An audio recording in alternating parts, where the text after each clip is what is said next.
Until now, I mainly talked about why trust premium exists and what it depends on. A critical comment that I made was that it is relative. It varies with the industry and it varies with specific customers or even types of customers. Some industries warrant higher premiums and some less. Some customers use certain criteria to decide whether to trust you, while others use other criteria. So now you know, but knowledge is not enough. W. Edward Deming, who was considered the father of the quality movement, said once, "If you can't describe what you are doing as a process, you don't know what you're doing." So it's time to put everything together in a process for you.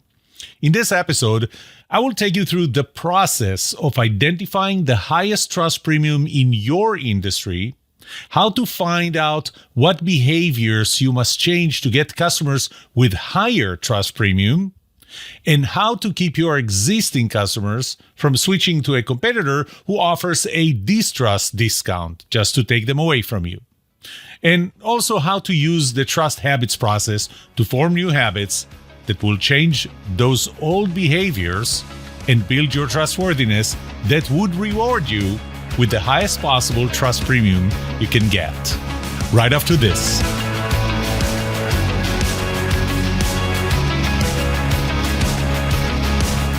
Welcome to The Trust Show. I'm Yoram Solomon, your host, the author of the Book of Trust and facilitator of the Trust Habits Workshop. My mission is simple. I want to help you form habits that build your trustworthiness, because the answer to this question will have the biggest impact on your personal and professional success or failure. Can I trust you?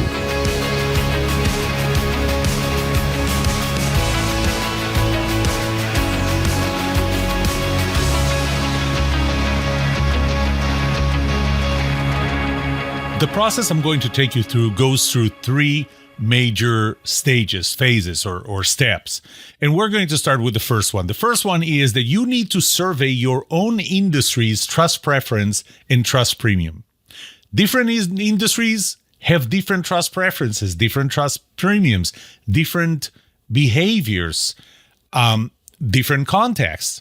So, for example, when I did my study and started with financial advisors and insurance agents, what I found was, for example, that financial advisors could get a 39.4%, almost 40% trust premium, whereas an agent, an insurance agent, an independent insurance agent could get 5.5% premium on the insurance premium, on the policy premium. So that's a pretty big difference, but you have to keep in mind that a financial advisor is actually the person who delivers the results. That's one thing. And whereas the insurance agent only connects you with an insurance company that has a premium, has policies with premiums. And so it's a little harder to give someone who's in an intermediary, give them something like what you give a financial advisor who is actually the person doing the job and doing the investment. The other thing is, and these are just two examples of different contexts in different industries. So the other one is that a financial advisor, you can see pretty quickly what they do and how good they are, whereas with an insurance agent, you will only know when you actually have a claim and you need them. So there are different industries have different premiums. I gave an example before. Even within an industry, you have to understand the nuances. And the example I gave was with a photographer. And so, for example, you can think of photographers in a studio, so doing headshots or a photo shoot in a studio, versus a photographer that comes to cover an event such as a wedding. Here, it's not so much a difference in what they do, because both photographers take pictures, they both use cameras. In both cases, it depends on themselves, on their skills. Here, the differences are in the consequences. What are the consequences of getting a studio photographer to if you get the cheap one and not one you can trust, and then you realize why you got the cheap one. Remember, you get what you paid for, right? And what's the worst thing that can happen with a studio photo shoot? I mean, you're going to have to do it again, maybe pay again if you can't get your money back on the first time, maybe waste some time, maybe wait a little longer to get the pictures, but that's it. That's manageable. On the other hand, what would happen if you get a cheap wedding photographer and then later you realize that you get what you paid for and you get crappy pictures or no pictures at all, and you realize why you trust them less? The consequences are much more severe. So when the consequences are more severe, the premium is going to be, the trust premium is going to be higher. And so will the trust preference typically. But trust preference is typically hovering very close to the 100% anyway. So the trust premium is going to be higher when you're talking about more significant consequences. So what's the first step? The first step is you need to figure out what is the trust premium in your own industry. And the way to do that is to actually use a panel of potential customers. So you don't know who's a potential customer or not, but you can somehow categorize them and know that, if you're a wedding photographer and that's your industry, who are you going to target? You're going to target relative younger people, unmarried, right? Single. And so it's easier to know who to target because those are going to be the ones that might hire a wedding photographer. So this survey, and you want to survey, again, you want to survey enough to get a reasonable enough margin of error. And margin of error typically is calculated based on the sample size. So I would say kind of if your total population of people who would fit the bill to who you're trying to assess, to survey, if that is a very large number, then about a 200 person survey would get you approximately 7% margin of error. And if you can get up to 500, I think the number is about 2% or 3% margin of error. And there are calculators that you can use to calculate the margin of error, potential margin of error. So I would say somewhere between 200 and 500 is probably the level of granularity that you want to get. And again, so this is what's called a panel survey. You survey people you don't know, not your customers or anything like that. What do you find? Well, the first thing you find is how high are the trust preference and premium in your industry. So if I found that it was 39.4% in the financial advisory industry and 5.5% in the independent insurance agent industry and 29.3% for the contractor industry, then you're going to find what it is in your industry. Now, if it's very low, maybe because the product is a commodity and there are many people you can go to, the consequences are not very high. So some of the unique characteristics of your specific industry that may dictate a very, very low trust premium. And if the trust premium is very low, maybe that's the point to drop it and say, I'll just continue and do what I do. I know that I live in an industry of commodities and there's not going to be a premium and I can't offer a premium by being more trusted. Often you're going to find that there is a premium. The question is, what is the premium? One other thing that's really important to find out, and you will find that out in the initial panel survey, is how strong are the 4 R's? The fifth law of trust is transferable, and the transferability is dependent on 4 R's. And the first one is reputation. And specifically, I'm talking about a company reputation. So if you're working in a company, photographers typically don't, financial advisors typically do, insurance agents typically do. So does the reputation of the company affect anything?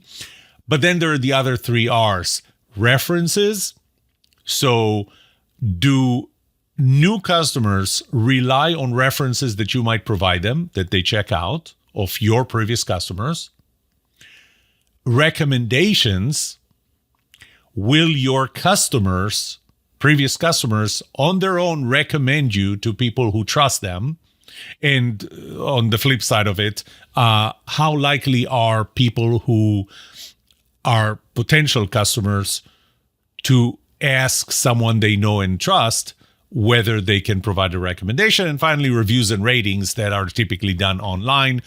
How willing are your current customers or customers in general in your line of work? How likely or willing are they to post reviews online or ratings online? And how much do potential customers consider those reviews and ratings? So that's another thing that you want to find out.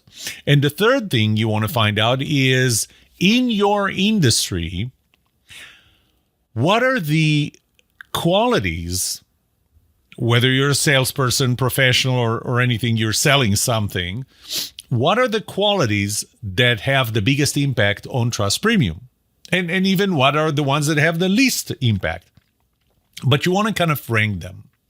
So the first thing that you get out of a trust premium panel survey before you ever start asking your own customers is identify what it is. What is the trust premium in your industry? What are the factors that affect it? And, the consequences and so on. And among them, very important, inbound transferable trust and outbound transferable trust in the form of the 4 R's: reputation, reference, recommendation, and reviews or ratings. So actually it's 5 R's, reviews and ratings, but reviews and ratings are the same thing. And then the third thing is, what are the qualities that affect the trust premium in your industry the most or the least? Just rank them. So that's one thing that you get. The second thing, and this is especially when you start going with a larger panel, but now we can start looking for correlations, because there are different people, there are different potential customers, and some customers, some demographics are willing to pay a higher premium. Whether it's related, and this is based on their demography, and you have to be as detailed as possible with asking demographic questions. So this could be things like age, which I found had in several things had more significant or less significant impact. Gender, maybe. Number of kids in the house. Do you own your house or you rent your house? How many cars? How many people are in the household? How old are your kids? And things like education level. There are things that you might find that actually are correlated to the trust premium. Why is that important? It's important because then you can find that there are certain segments of customers that are better to go after. So if you find that, for example, people who own their homes are more likely to pay a higher premium to an insurance agent, then maybe to maximize your premium, this is who you want to go after.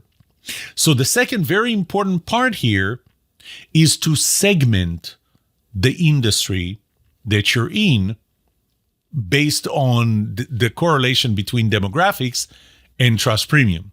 You want to maximize the trust premium. What are the demographics? What is the segment of potential customers that would give you the highest premium? But beyond that, you also want to find out what are the 4 R's for that segment. How are they different? What are the factors that affect trust premium for this segment? What are the qualities of salespeople or professionals that are more important or less important to this segment? So it's important not only to segment, but also to see inbound and outbound what affects that trust premium and how they affect trust premiums or willing to affect the trust premium of others through outbound transferable trust.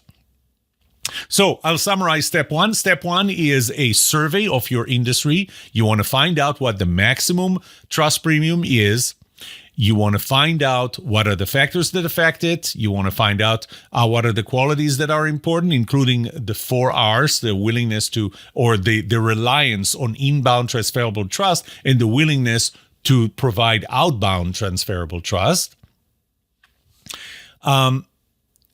I think I mentioned the qualities of salespeople and professionals in general in your industry, but then you want to go a level deeper, and that is segment within that panel, segment demographics that will give you higher trust premium. You care about those. And what are the factors, the qualities, and the 4 Rs of inbound and outbound transferable trust for that specific segment? That's step number one. And even though I know that it sounds complicated and all, I already have those surveys and so on. It should really take not a lot more than 2 weeks to get that kind of information to you. Step number 2 might take a little longer because now we're going to run an assessment on your current customers. And the reason we do that is there are several things that we want to find out. First of all, in step 1, we found out what is the maximum trust premium that you can get in your industry. Now we want to find out what is the trust premium that you currently have with your existing customers. How close are you to the potential trust premium that you can get? If we find that in step 1 that the industry will take 39.4%, like it does for financial advisors, 39.4%, and you're at 12%, we've got a problem. They are not paying you a premium for, they're not willing to pay you a premium for your trustworthiness. And I'm going to bet that it's not because they're different than the panel that we've done, but because you are not as trustworthy as you should be or could be. So we want to find out where you are right now. Now, if we know that the industry average for your specific industry in your specific customer segment is 30% and you're at 28%, I remember once when somebody did a body fat assessment on me, and, he was starting to sell me on everything he can do to lower the body fat percentage. And when he got the results, he said, you don't need to do anything. You're good. And it's the same thing.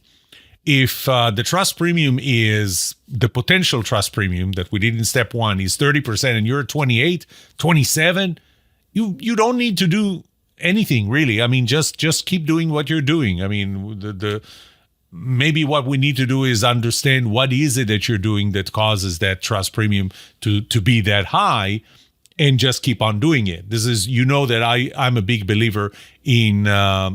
Let's start with, I don't believe in never mess with success. I'm a big believer in mess with success. Understand why you're successful, so that you can repeat it more intentionally. So now we want to find out, first of all, what is the trust premium within your existing customers. What that tells us is, it tells us, first of all, what is the probability that you're going to lose customers to competitors, new or existing. In other words, what is the distrust discount that your competitor has to offer in order to take away your customers? What is that discount? So if they lower their fees or prices by 10%, will they be able to take away customers? And it's important to know that. And the highest your trust premium is, the higher their discount has to be in order to be able to take customers away from you.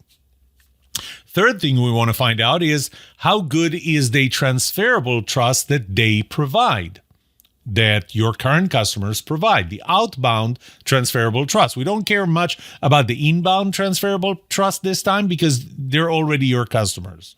So are they willing to be references for you if you ask them? If somebody asks them for a service provider or a product salesperson, whatever you are in your industry, are they willing to recommend you to someone who trusts them? And finally, are they willing to post reviews or ratings? So these are 3 of the 4 R's. The 4th R is reputation of the company. But you can find out how do they consider the reputation of the company that you work for, if you work for a company. And very important is the last part. And that is where are the opportunities to modify current behaviors that will increase the trust premium. So if your potential trust premium in your industry is 30% and you're at 27%, I would say, fine, let's find out what you're doing. Let's wrap it up here because there's not a lot of room for improvement. But if you find that the industry is at 30% premium and you're at 12 or 8%, let's find out, and we do that in step 2, let's find out what are the opportunities to what behaviors can change that will increase the trust premium. We may be able to list many of them, and the most important thing is that we will rank them based on what would have the biggest impact. What's the 80-20 rules? So that's step number 2. Step number 2 is now we're doing an assessment of your current customers, your current sales process, to find out what your trust premium is relative to what we found in step 1 is the industry trust premium. Based on that, we calculate what's the probability that you lose customers to competitors and what is the discount that competitors have to offer. We find out how good is their outbound transferable trust so that other customers can rely on them because you use your current customers to get new customers. That's the best way to get them, not cold calls. And finally, we identify specific behaviors, the ones that have the biggest impact on increasing your trustworthiness and therefore your trust premium. That's step number 2. Final step is step number 3. So where are we at this point? You know where the industry is. You even identified a specific segment that would maximize trust premium. You know what they care about. You know what behaviors. Now you know your own customers and you can compare the behaviors that you are currently exhibiting to the behaviors that they consider to be important to build trust premium.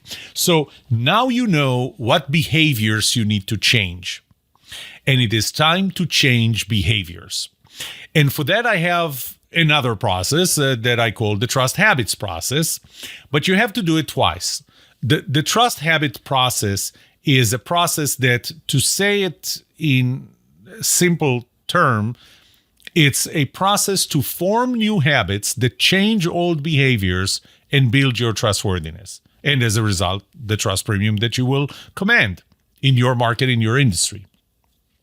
So why do you have to do it twice? Because you have to look at it in the context of gaining new customers, and you have to look at it in the context of maintaining and not losing your existing customers. Last week, I talked about the importance of post-purchase trust. And it's important. Post-purchase trust is important for 2 reasons. If your business is characterized by multiple purchases or an ongoing relationship, obviously you want to maintain higher level of trust so that it's going to be harder and harder for your customers to leave you for a competitor that offers a small discount. But the second reason for that, why it's important, is because of the outbound transferable trust. Because your customers they are the outbound source for transferable trust, but the inbound source for transferable trust to new customers. So one, you need to run the trust habits process and identify and change a behavior for gaining new customers and for maintaining the existing customers. So you have to look at it twice from the 2 different perspectives. I'm not going to talk much about the trust habits process. I talked about it in the past. I'll talk about it in the process in the future. This time, I just wanted to talk about the higher level process of how you maximize and find and maximize your trust premium in your market. But I'm just going to talk about what the 7 steps of trust habits process is or are. One is your focus on segment, which we have done, and the focus will likely be based on the highest trust premium. So what customer segment, what demographics would warrant the highest trust premium? This is who we want to focus on, unless it's too small of a segment and you need to focus on more, or there are any other reasons to focus on more, but you have to focus on a segment. So in step one, you have to identify who is it that you're after. And this, by the way, is an adapted version of trust habits for building trust in a different relationship or within an organization. They're all adapted, but they all have the same 7 steps. The first one is identify a specific relationship. Here, it's identify a specific customer.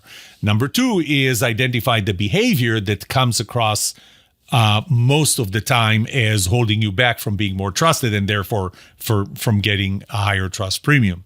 So step 1 really comes from step 1 overall of the process I described, from the initial survey of what I call a panel, people who are not your customers, but have the demographics of being your customers. Step 2 comes from the bigger step 2, which is a survey of your own customers and what they say about you. Step 3 is we identify a new habit that you need to form to change the old behavior that's holding you back. Step 4 is making it smart. So making it specific, measurable, achievable, relevant, and time-bound. This is not my framework. The SMART framework, I don't even remember where it came from, but it's industry. It's known in the industry. Number 5 is make it stick. How can we make it easier to form this habit? Number 6 is have an accountability partner, and that typically doubles the probability of you achieving that new habit or forming that new habit. I actually like to look at it as, because we're going from 50% to 95%, so we're almost doubling the probability. I like to look at it as we are reducing the probability of not achieving your goal by 90%, from 50% to 5%. Number 7 is repeat until you form the habit. So how many times do you need to repeat that? How long do you need to repeat that behavior until it becomes a habit? So as I said, you have to do that, go through this process twice. Maybe, just maybe, the new habit is the same habit for existing customer and for new customers. Great, there's one habit to work on. It might be 2 different habits, which means that one habit needs to be formed to gain new customers. One habit needs to be formed to prevent existing customers from leaving or maintain existing customers. Maybe you have, maybe you're a sales leader that has multiple people.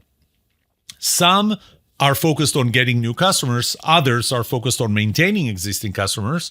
And therefore you need one of them, or one group needs to focus on forming habits to gain new customers through building trust and getting a higher trust premium, while the other group of salespeople or professionals, and maybe their customer service, need to focus on what habits need to change or need to form to change behaviors that will maintain existing customers.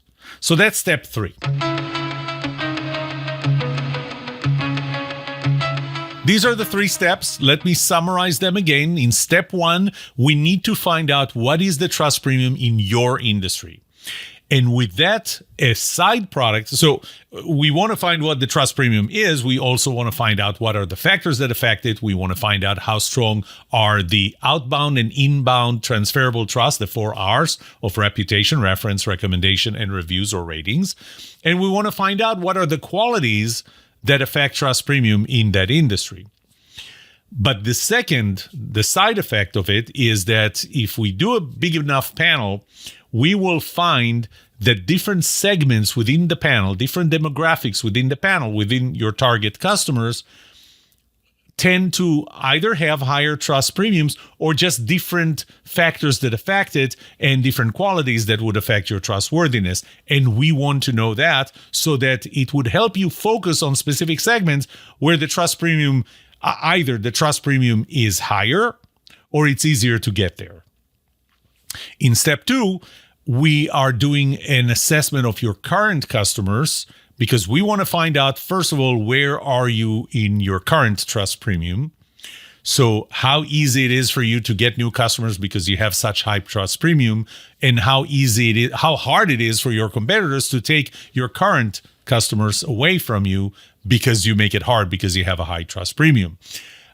If you find that your trust premium is very close to the optimal for the industry, or heck, maybe even higher than that, then great. There's nothing to do here other than learn from your success so that you can repeat it more intentionally. But we also find the probability that you will lose your customers. We will find out how good the transferable trust is that they provide outbound. So when somebody else asks them, or when you ask them to be a references, are they willing to be a reference? Are they giving good recommendation when somebody asks? Are they giving good reviews or willing to give good reviews and ratings? And what do they think about the reputation of the company that you're in? And finally, we identify in step 2 the opportunities to modify current behaviors that will increase the trust premium. And we do that this time for the existing customers because they can actually rate you. Non-existing or future customers cannot. And finally, in step 3, it's how you form new habits. We're going to use the trust habits process, the 7-step process. We know where we are. We know what the behavior is that you need to change either to gain new customers or to maintain existing customers in a way that would increase your trust premium. And we just deploy it. And as I suggested, you deploy it separately for new customers and existing customers unless it's really the same behavior. And that is the 7-step trust habits process. That's it for today. I hope this made you think a little differently about trust and about sales. May trust be with you. This was The Trust Show.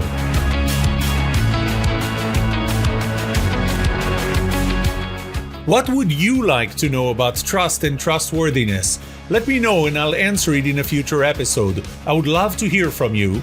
Email me at yoram@thetrustshow.com. If you like this episode, subscribe to the show so you will automatically get notified when I release a new episode. Rate it. Write a review for this podcast because those ratings help not only you, but also others looking for podcasts just like this. If you're looking for more resources to learn about how to build trust, be trusted, or know who to trust, look up my workshops, online courses, books, or go to my website, trusthabits.com. And remember that the answer to these 2 questions will have the biggest impact on your personal and professional success or failure. Can I trust you? And can you trust me? Thank you for listening or watching The Trust Show.